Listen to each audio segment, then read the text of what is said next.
Good morning and happy Sunday. Thanks for joining us here today. Today we are going to be talking about respect and what that means to you. What does that mean in general? Before I get into that though, if you can click the like button on the Facebook page. If you're watching on YouTube, click that subscribe button. And then right next to the subscribe button, hit the little bell button too if you want to get notifications when we post videos. So we do all of the Sunday videos on YouTube, but on Facebook we also have a couple of midweek videos that sometimes pop up too. So you might want to like both pages, that's up to you. But I really appreciate all of you who tune in and join us every week, and those of you who join us in person, it's really wonderful too. And so with respect, what does that bring to mind when you think the term respect? If you're online, I want you to take just a minute on Facebook and type that down in the comments below. What's the first thing that comes to your mind when you hear respect? What does that conjure in your mind? Giving you just a minute to think that through in your head. Type that down below. And there are so many different things that come up with the term respect. Different things conjure in our mind. How many different things do you think of when you think respect? Is there one specific one that really highlights, one specific definition that really highlights? So taking a minute, just thinking about that. So does that make you think of authority first? Is that one of them? What about children? What about yourself? Does it make you think of time, respect for other people's time? Friends, animals, office, like a position or an office, body, mind, spirit. Respect can affect all of these different things. And so we don't always think about all the different facets that respect affects, but sometimes I think some people, the first thing you think of is that authority, or, parents or elders. When we first come into this world, that's where it starts, at least, is our parents tell us, you have to respect me, you have to respect authority, you have to respect your elders. And with that, there usually are lessons where they have teaching moments. So through that respect, they're asking you to honor the fact that they have a certain amount of wisdom and they have a certain amount of experience. And they're asking you to respect that within them and then to trust that so that you can learn from their experience as you go on your own journey. So hopefully you don't have to make all of your own mistakes. Yes, everybody has to make some of their mistakes. But if you have respect of people that are actually good to you and that earn that respect, then that can hopefully help lift you up to another place in life, to make life a little bit easier, to help you assimilate some of those lessons. And respect also does have to be earned too. Not all parents are necessarily worthy of respect too. There are many different styles of parenting and there are many different forms, and I'm not saying one form is right and another's wrong, but there are certain patterns that really don't deserve that respect, and they might still ask or demand that. And so if you're demanding respect, then you're probably not going to be getting true respect. You're going to be getting fear. And fear is quite different from respect. Respect comes when you have a method where you're really trying to exude a certain wisdom and exude that demeanor onto people, whether it's a protection aspect. Sometimes we have people that we respect because they're there to protect us too. Sometimes we think of the police in that capacity as somebody that we respect because they're supposed to be there to protect us. And I felt a little bit guided this week because it's really pressed on my heart so much with some of what's been going on in the world lately. This young man, Philando Castillo, too. It was just a heartbreaking situation that happened where he was in the car with his wife driving, their 4-year-old in the back seat. They get pulled over, and through no fault of his own, he ends up being shot by somebody who's in authority. And so this is, I know, a very touchy subject right now too, but I think it really lends itself into this discussion about respect, because where do you give respect, and where do you, on both sides, where does that respect need to come from? So the young man appeared from all the videos to have done everything right. He declared that he had a weapon so that it wasn't a surprise. He reached for his ID as the officer had asked, and then the officer had shot him, panicked. I don't think that it was his intention necessarily to go out and kill somebody that day. I do think that he panicked. I do think that that also doesn't necessarily make the situation okay whatsoever at all. I think that there's a lot of dialogue that needs to happen in our country with regard to respect on all sides. You know, it's so tragic on a lot of sides, and then I know there's so much controversy about what the courts are doing, and I'm not going to get into all of that so much. I know we all probably have our feelings on that. It's a highly charged emotional issue. At the end of it, a young man lost his life and he shouldn't have. But how can we learn from this too? Well, for one, all of us can have that being prone to panic. And what you do to prevent that from causing tragedy is of utmost importance. And so one of the ways that you can learn to not panic and to be able to have your presence in this world without panicking, without causing undue harm, is to really know yourself. And to know yourself, you have to have respect for yourself. And when you have respect for to be able to have respect for yourself, you have to take the time to really know yourself, to know what triggers you, to know what your fears are, to know what your strengths are, to know what your challenges are. And so one of the biggest keys to getting to know yourself is meditation. Is it possible that if this officer had a meditation practice, maybe he would have found a more calm spot? Maybe he wouldn't have panicked. Who knows what was going on in his mind before this stop or during the stop, or what circumstances led to any of this.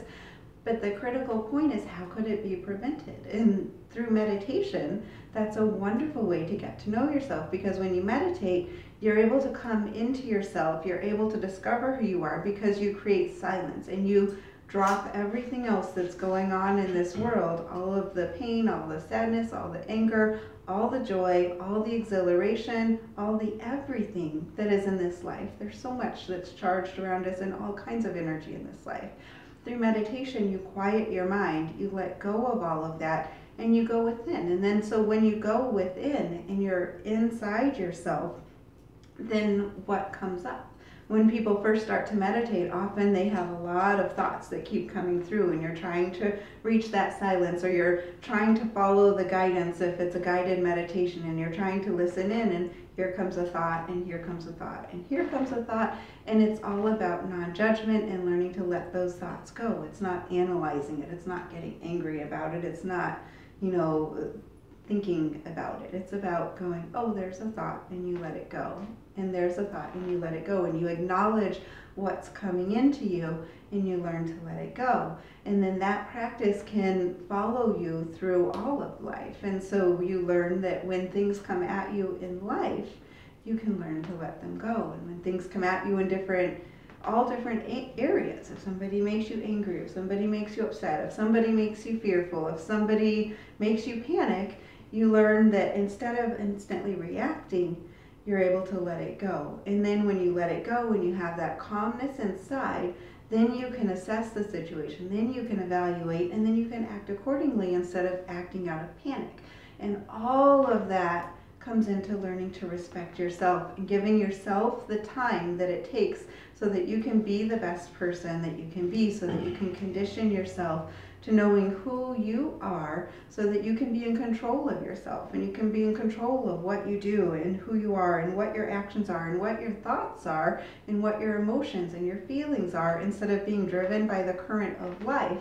Instead, you find yourself and you have your calm center, and you through that can learn that you can weather any storm, anything that comes at you. You're going to have that power within you to be able to get through anything in life. It's really quite powerful. People sometimes think of meditation as a really passive thing, and it's not. It's a very active thing. Any of you who've been meditating with us know it's a very active thing to be able to learn to focus and let go and clear.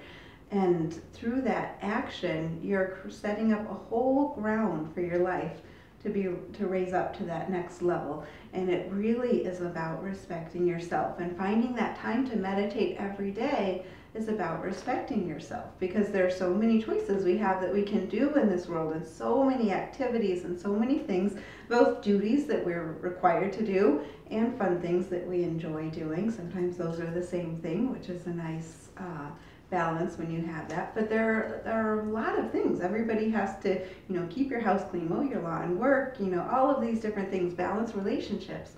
Well, if you respect yourself and you can give yourself 10 minutes a day just to meditate, you're going to see such a world of difference, and you're going to be able to overcome the challenges that face a lot of people with panic, fear, anxiety, depression, all of these different things. If you have pain, it can help you raise out of the pain in your life, emotional, physical, mental.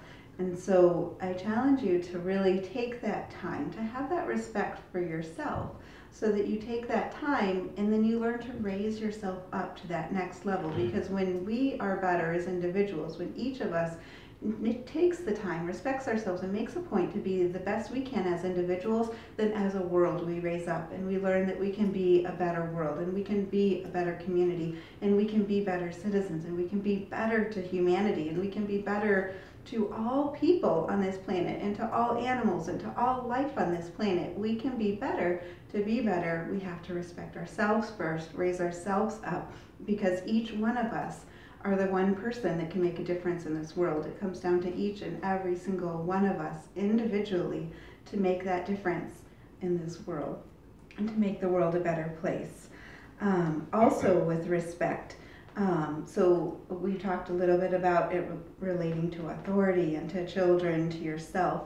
Time is another thing that it can relate to, respecting other people's time, respecting your own time. Or do you tend to be on time, or do you tend to be late? Or are you somebody who thinks 5 minutes early is actually what's on time? Well, that's a lot to do with respect for both yourself and the other person, because time is valuable to people. And so if you're consistently somebody who's always late, and I've gone through phases of this myself, it's very disrespectful to the people that you're meeting. So it's just another good thing to think of, to keep in mind how your actions are affecting other people in this world, and what do you want to give to other people? Do you want to give your respect to other people? Do you feel like you are worthy of respect, and do you feel like other people are worthy of your respect? Time is one of those ways that we can show that.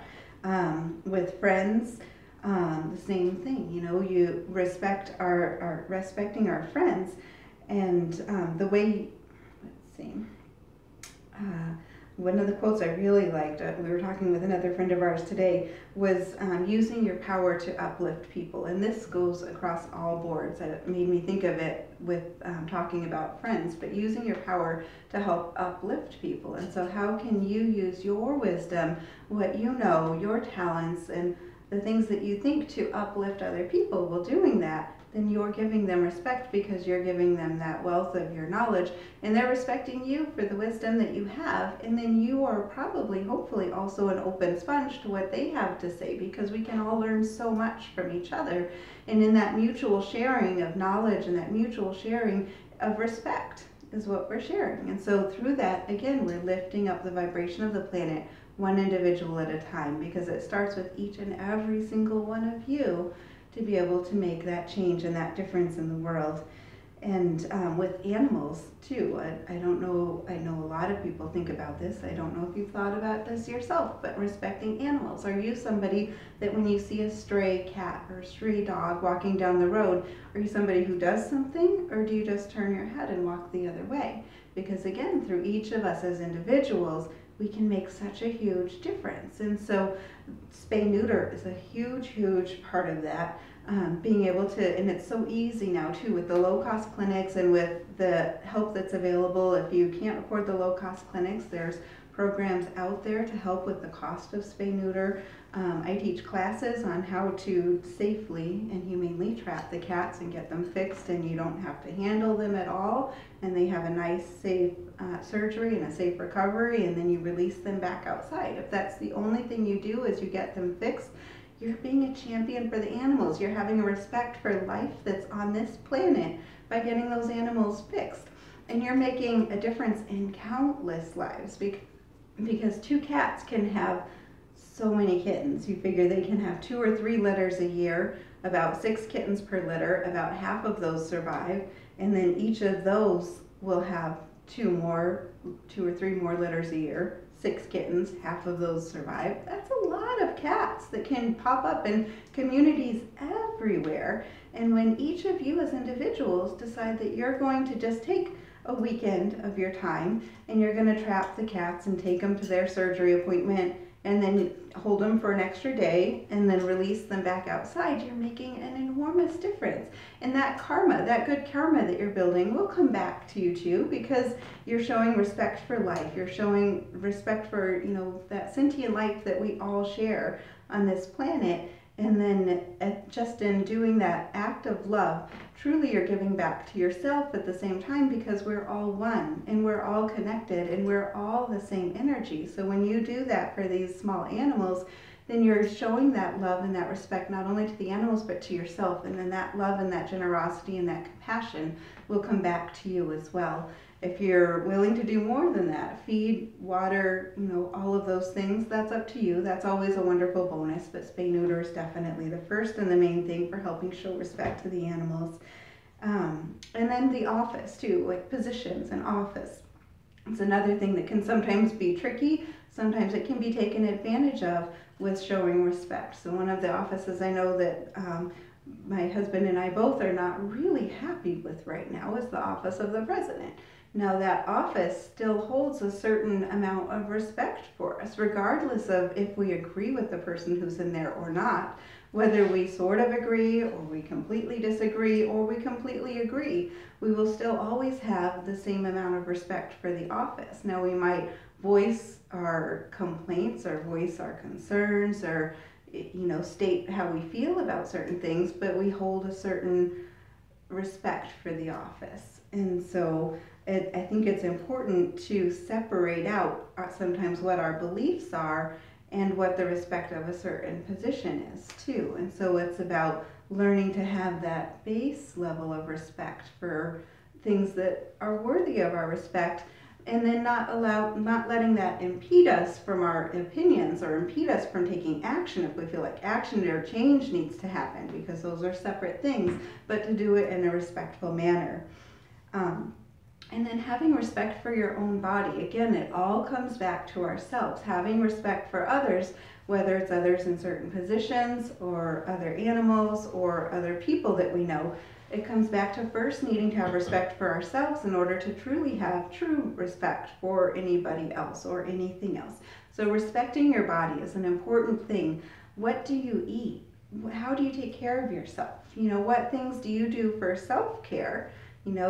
Take some of the basics. Taking a shower is definitely having respect for your body, something everybody else appreciates, you having that respect for yourself too. And then eating well too, eating things that are healthy, eating things that bring you energy, that are good for your heart, that are good for your skin, that's good for your brain. So paying attention to those things and taking care of respecting your body, respecting your mind too. Giving yourself enough things that are challenging to yourself in life, that it keeps your mind active and going, and also knowing when to rest. Sometimes I'm guilty of that one too. But knowing when to allow your mind to rest and when to take breaks and when to take vacations and let your mind rest, but then also giving it that push and that challenge. Where we run into problems is if we just stay kind of mediocre in the middle and we're not really caring and we're not doing anything.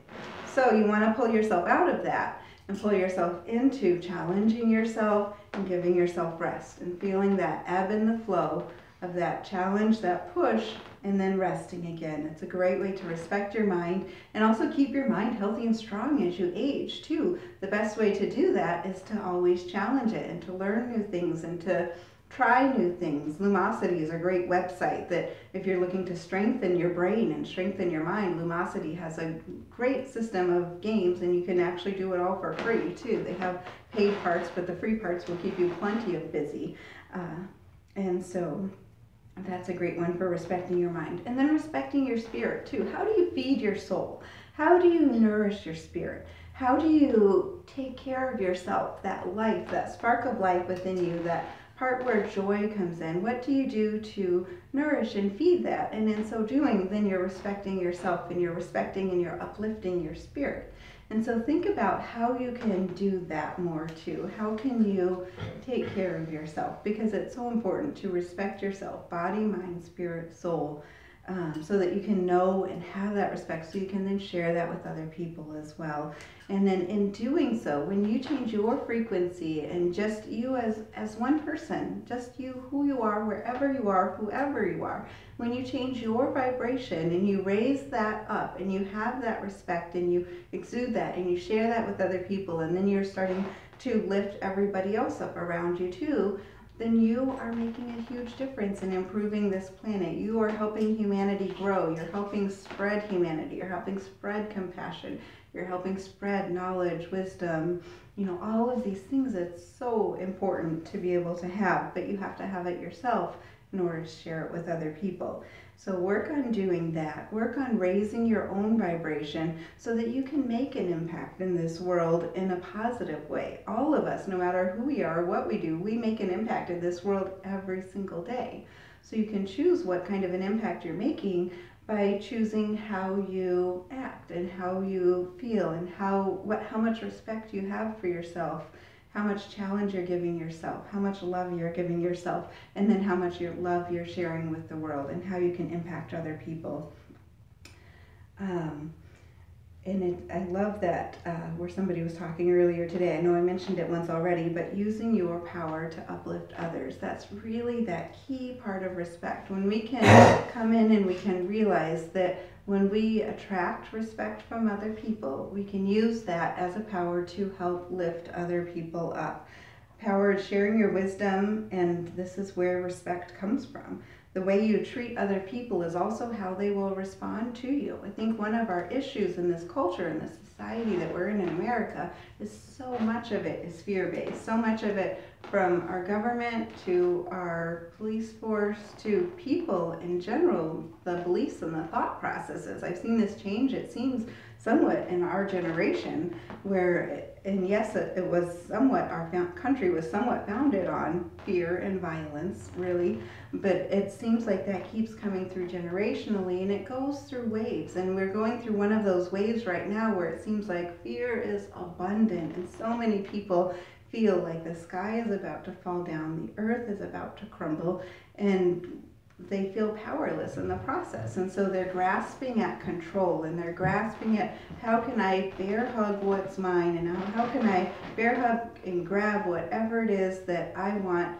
in this world so that it will be exactly my way, so that I can control it. And that is not the way to do it at all. It's just not the way to do it. And so the better way is to think about how you treat people is how they will respond to you too. So if you're trying, and this can be seen as a great example with parenting. You have some parents who are very authoritative and very demanding, and they tell their children, this is how you will act, this is who you will be, this is exactly what you're going to do. And do those kids tend to rebel? I think most of the time they do.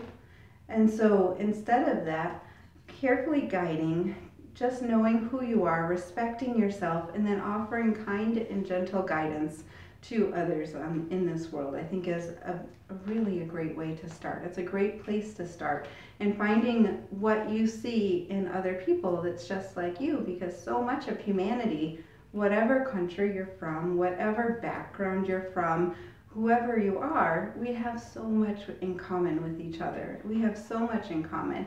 We honestly have a lot in common with different animals too. And so it's learning the traits, learning the similarities, and then finding that common ground and having respect for each other in that common ground. Starts with respecting yourself, and then it moves to respecting other people, finding that common ground, treating everybody how you would like to be treating, and know that you have a true impact on this world. What you do matters, how you think matters. Where your mindset is matters, because where your mindset is going to influence your day. And so if you can start your day with meditation, find that calm center, find that peace within you, then you'll be able to learn to hold that steadiness throughout the day. No matter what life throws at you, no matter what situation you're in, you'll be able to have that calm center, react from a rational point, and then continue to have that respect for all life. So I think that's about all I have to say today. Just another little reminder is just to really focus on love. You know, I'd like to encourage everybody to really focus on unconditionally loving each other and unconditionally finding what is similar between you and every single person around you. Think about the person that you love the most in your life. Who is it that you love the most, that you care about, that you relate to, that you feel is really similar to you? At least in some aspects, they're very similar to you. And then take a minute to think, because that's an easy one. Take a minute to think about somebody who drives you absolutely crazy. Somebody who just annoys you, somebody you don't like. Maybe you disapprove of this person for whatever reasons. Think about them and what ways are they similar to you? There's got to be certain things that they're similar. They have probably 2 feet. They might have 2 hands. You might have to start there depending on who the person is. But then delve in deeper. You know, they have a past, they have a present, they have a future. They probably have other people in their life that they interact with. How did their childhood go? You know, how maybe there's similarities there. How do they, you know, what are their struggles in life? What are their triumphs in life? Can you relate to any of those possibly? So thinking about that, figuring out in the middle, because most people are in the middle. Most people that we meet in life, we don't really love and we don't really hate. And so figuring out how you can stretch those similarities through all of those people, through all of humanity. You can be that bridge. When you stand up yourself and you're that bridge, then we make a difference and we change the world. So with that, remember to please like the Facebook page, subscribe to the YouTube, and we will be doing meditation in a moment. Thank you.